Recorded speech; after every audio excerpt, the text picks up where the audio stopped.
ወደ ስፔን እንደምትመለከቱት በግ መስለው ሊገቡ የነበሩ ግለሰቦች በቁጥጥር ስር መዋላቸው በዚህ ሰዓት ሰምቷል።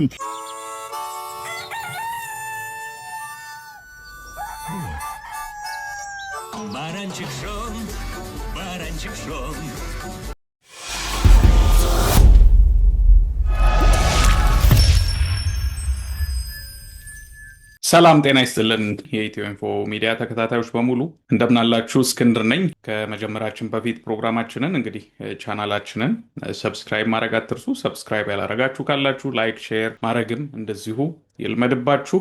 ይሄንን ዜና ተመልክታችሁት ነበር? ወደ ስፔን እንደምትመለከቱት በግ መስለው ሊገቡ የነበሩ ግለሰቦች በቁጥጥር ስር መዋላቸው በዚህ ሰዓት ሰምቷል። እነዚህ ሰዎች በቁጥጥር ስር የዋሉት በአልጄሪያ ሲሆን እንደምትመለከቱት ታዲያ በግ ለብሰው የበግ ልምድ ለብሰው እንደዚህ ወደ ስፔን ሊያቋርጡ ሲሉ አልጄሪያ ውስጥ በቁጥጥር ስር ውለዋል። የምን ሀገር ዜጋ እንደሆኑ እስካሁን ድረስ መረጃው ይፋ አላደረገም። ኢትዮጵያውያን እንደማይሆኑ ተስፋ አደርጋለሁ። ነገር ግን በጣም የሚያስቅና እጅግ በጣም የሚያስገርም ነው። እናንተ ስትመለከቷቸው በግ ይመስላሉ ወይስ አይመስሉም? ሀሳባችሁ በኮሜንት አሳውቀኝ። ነገር ግን ሶስቱም በቁጥጥር ስር ውለዋል። ታሪኩን እንግዲህ እንደተመለከታችሁት ነው። ወደ ስፔን ከአልጄሪያ ከበጋ ተቀላቅለው የበግ አይነት ልብስ ለብሰው ሊገቡ የነበሩ ሰዎች ሶስት ሰዎች ነው የሚለው።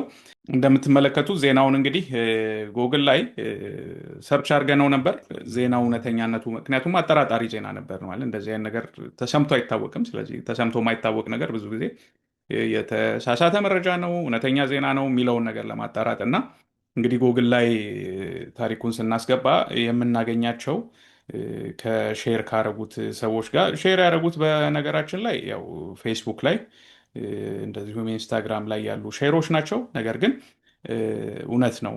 ሶስት ግለሰቦች አልጄሪያ ውስጥ በህጋዊ ባልሆነ መንገድ ከበጎች ጋር ተቀላቅለው ወደ ስፔን ለመሄድ ጥረት ሲያደርጉ እንደተያዙ ተነግሯል። እና እንትኖቹ ይሄ ባለስልጣኖቹ they became suspicious በጣም ተጠራጠሩ።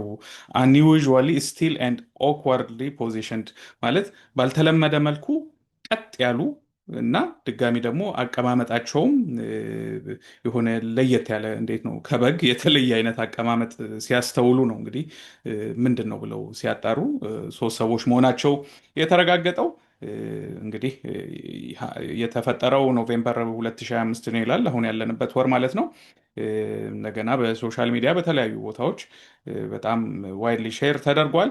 ግን ከዛ ጋር አሁን እንግዲህ እነዚህ ሰዎች አንዳንዶቹ ጋናውያን ናቸው ብለው የለጠፉ አሉ። አሁን እዚህ የጎግል ሼር ካረጋቸው እንትኖች አንዱ ሶስት ጋናውያን ብሎ ነው የገለጸው። ይሄም ማለት የተጣራ መረጃ ነው ብዬ ልወስደው አልቻልኩም። አንዳንድ ጊዜ ተከታዮችን በተለይ ፌስቡክ ላይ ያሉ ተከታዮችን የእነሱን ቀልብ ለመግዛት ኢትዮጵያ አሁን ብሩክ እንዳደረገው ኢትዮጵያውያን እንደማይሆኑ እርግጠኛ ነኝ ይላል። ሰው የኢትዮጵያ ስም ሲጠራ ሰው ለማየት ዜናውን ይመጣል። ግን ዜግነታቸው እንዳልተረጋገጠ ተናግሯል ብሩክ። እና እነዛ ነገሮች ከማየት አንጻር ሰዎቹ ማንነታቸው አልታወቀም። ግን እንግዲህ አንዳንዶቹ ጋናውያን ይላል አፍሪካውያን መሆናቸውን የሚያረጋግጡ ነገሮች ተያይዟል። እና አሁን ስለዚህ ጉዳይ ከመናገሬ በፊት በአንድ ወቅት ማለት ነው ኦልሞስት ከ4 ወር አካባቢ በፊት የወጣ ዜና ነበር። የወጣ አንድ ዜና ነበር። ይሄም ዜና ከአልጄሪያ ይሄም ተመሳሳይ ነው። ወደ ዱባይ ሴት መስለው ሊሄዱ የነበሩ እነዚህ ናይጄሪያውያን ናቸው ነው የሚለው ይሄ ዜና።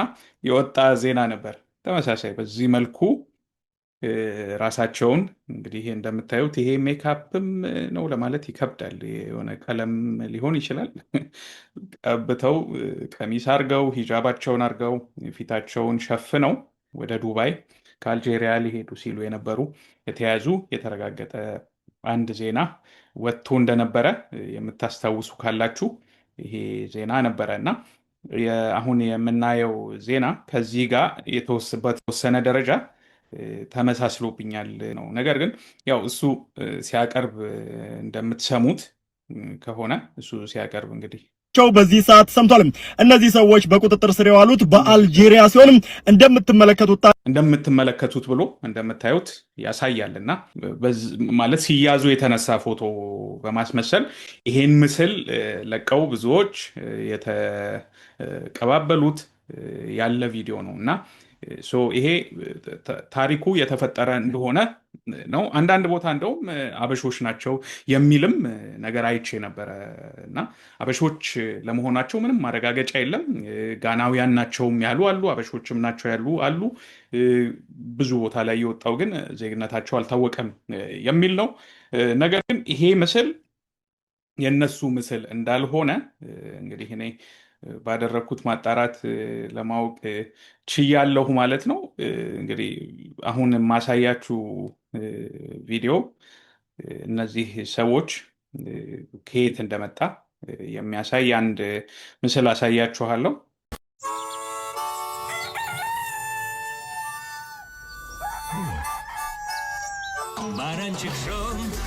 Баранчик шон, він друг для тих, хто не з таким густим руном. І там, і тут, на фермі ждуть, як на газон вже вийдеш шон.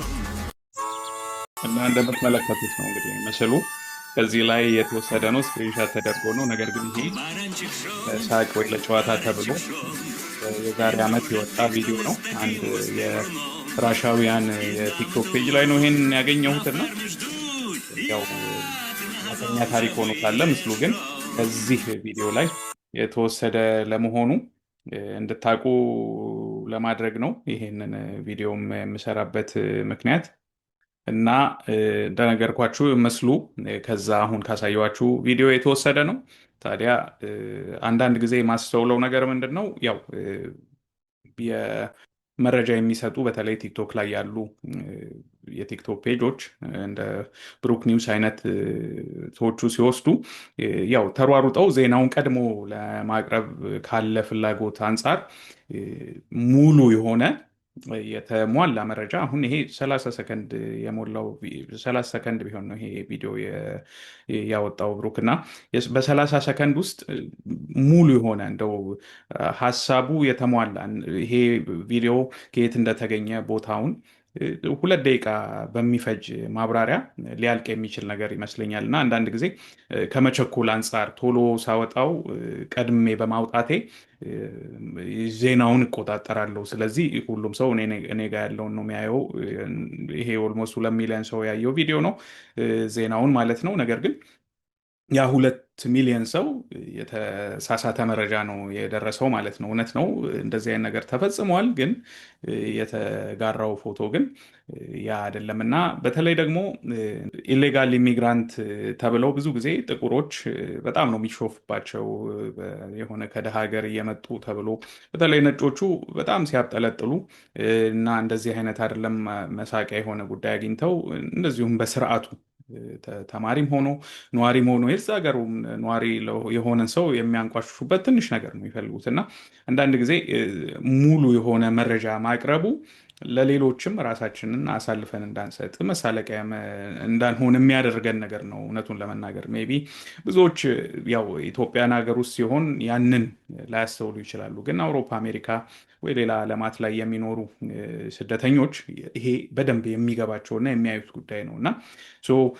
ያን ያህል ነው ዴስፐሬሽኑ ማለት ራሳችሁን እንደ በግ እንደ ከብት እያስመሰላችሁም ድረስ ነው ሀገራችን ለመግባት የምትጥሩት የምትፈልጉት የሚሉ ነገሮችን ወደ ለነሱ ማቀበል ይሆናል። አንዳንድ ጊዜ ያው ቫይራል ዜናዎች እንዳሉ ሆነው ሙሉ እንትኑን ማለት ንግግሩ ዜናው የሚቀርብበት እይታ ማለት ነው መሆን ያለበት በተቻለ መጠን ሙሉውን ገጽ የሚገልጽ ሆኖ ቢቀርብ የተሻለ ነው።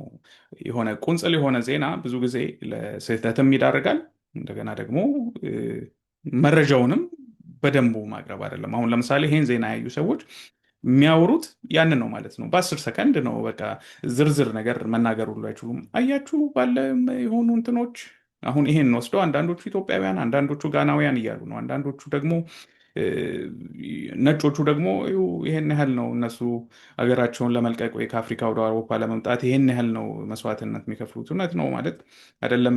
በግ መስሎ ያው ባህር ላይ ራሱ የሰው ስጋ እስከ መብላት ድረስ የደረሱ ሰዎች እንዳሉ ያው የምናውቀው የራሳችን የሆነ ሰው የተናገረው ዜና ነው። ራሳቸውን ህይወታቸውን ሰጥተው የሚሄዱበት ጉዳይ ነው። ነገር ግን በምናቀርብበት ሰዓት በተቻለ መጠን ሙሉን ዘገባ ብናቀርብ፣ በተለይ እንደዚህ ዜና ላይ የሚሰሩ ሰዎች እንዴት ነው ከ30 ሰከንድ ገፋ አድርጉት፣ 2 ደቂቃ 3 ደቂቃ ይሁን ዜናችሁ ስራ እንዲሆን ማለት ነው። 30 ሰከንድ ማውራት በነገራችን ላይ በጣም ቀላል ነው። አሁን ይሄ ቪዲዮ ስንት ደቂቃ እንደሚሆን አላውቅም፣ ግን በእርግጠኝነት ከ10 ደቂቃ በላይ የሚሆን ቪዲዮ ነው የሚሆነው እና ከሰራው በኋላ ኤዲት አደርገዋለሁ፣ ያልኩትን ነገር አያለው፣ ስህተትም ነገር ከሆነ መልሼ ልቀዳ እችላለሁ። እንደዛ አይነት ነገሮች አሉ። 30 ሰከንድ በቃ የሆነ ኢንቴንሽናል አይደለም፣ ብዙ ጊዜ ኤግዛጅሬተድ ነው፣ በጣም የተጋነነ ነው ማለት በማሰብ በማሰላሰል ነገር አይደለም። 30 ሰከንድ ገና የጽሁፍ መጀመሪያ እንደማለት ነው እና በ30 ሰከንድ ውስጥ እውነት ሙሉ ዜና ተላልፎ ያልቃል ወይ? ስለ እሱ ምን ትላላችሁ? እና ያን ነገር እንድታዩትም ፈልጋለሁ እና ያው በዚህ ጉዳይ ላይ ያለኝን አንድ ምልከታ ላጋራችሁ ብዬ ነው። እውነት ነው ዜናው እንግዲህ ጉግል ላይም ሰርች አድርገን ያሉትን እንዳጣራ ነው ተፈጥሯል። ነገር ግን እነዛ ሰዎች እዚህ ምስሉ ላይ የምትመለከቷቸው ሰዎች አይደሉም። ይሄ ለቀልድ የተሰራ ቪዲዮ ነው። ቅድም እንዳሳዩችሁ ለቀልድ የተሰራ ቪዲዮ ነው ማለት ነው። እንግዲህ በተረፈ በሌላ ጉዳይ እንግዲህ ደግሞ ተመልሼ የምመጣ ይሆናል። ይህንን ቪዲዮ ላይክ ከወደዳችሁት ላይክ አድርጉት፣ ሼር አድርጉት። እንደዚሁም ቻናላችንን ሰብስክራይብ ካላረጋችሁ ደግሞ ቻናል ሰብስክራይብ እንድታደርጉ ጠይቃለሁ ማለት ነው። በጣም አመሰግናለሁ ለሰጣችሁኝ ጊዜ። መልካም ጊዜ ይሆንላችሁ።